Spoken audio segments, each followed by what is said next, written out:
On January 13th, 1968, country music legend Johnny Cash stepped onto a makeshift stage inside California's Folsom State Prison and delivered what would become one of the most iconic performances in American music history.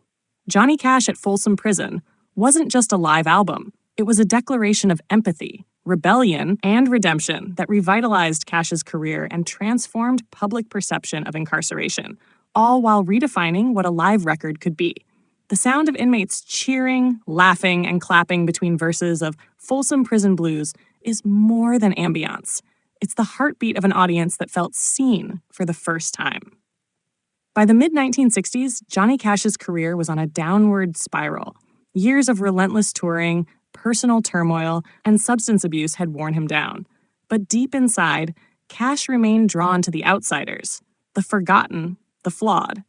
His 1955 hit, Folsom Prison Blues, inspired by a documentary he watched as a young man, had long made him a folk hero among the incarcerated. For years, he expressed a desire to perform in a prison setting, and in 1968, with the support of producer Bob Johnston, that dream became reality. The concert at Folsom wasn't just a publicity stunt. It was raw, honest, and profoundly human. Cash opened the show with the now legendary line, "Hello, I'm Johnny Cash," greeted by thunderous applause from inmates who'd waited years to hear their outlaw balladeer in person. Backed by the Tennessee Three and joined by June Carter, Carl Perkins, and the Statler brothers, Cash performed 2 sets inside the prison cafeteria, which were later compiled into the now famous album. The set list was tailored to resonate with the prisoners, songs of regret, violence, salvation, and second chances. Folsom Prison Blues electrified the room with its chilling line, "I shot a man in Reno just to watch him die." But there was also humor in Cocaine Blues, tenderness in Give My Love to Rose, and raw confession in The Long Black Veil. The inmates weren't just an audience. They were part of the experience, reacting vocally to each verse, turning the performance into a dialogue rather than a concert. The resulting album, At Folsom Prison, released in May 1968, was both a critical and commercial success. It soared up the country and pop charts, re-establishing Cash as a major force in music. More than that, it reshaped his image, not just as a country singer, but as a voice for the marginalized. Cash became an advocate for prison reform, meeting with lawmakers, and continuing to perform in prisons throughout his life. The Folsom performance marked a turning point, not only in his career, but in his personal redemption arc.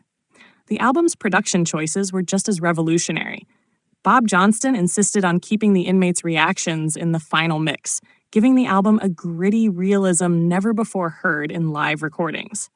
Instead of polishing the imperfections, they were embraced, reinforcing the raw emotion that defined Cash's delivery. This decision made the record feel intimate, urgent, and authentic.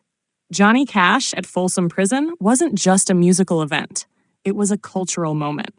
It gave a voice to the voiceless, blended artistry with activism, and reminded the world that even those behind bars are worthy of song and story. The legacy of that day still resonates, inspiring musicians, activists, and storytellers alike.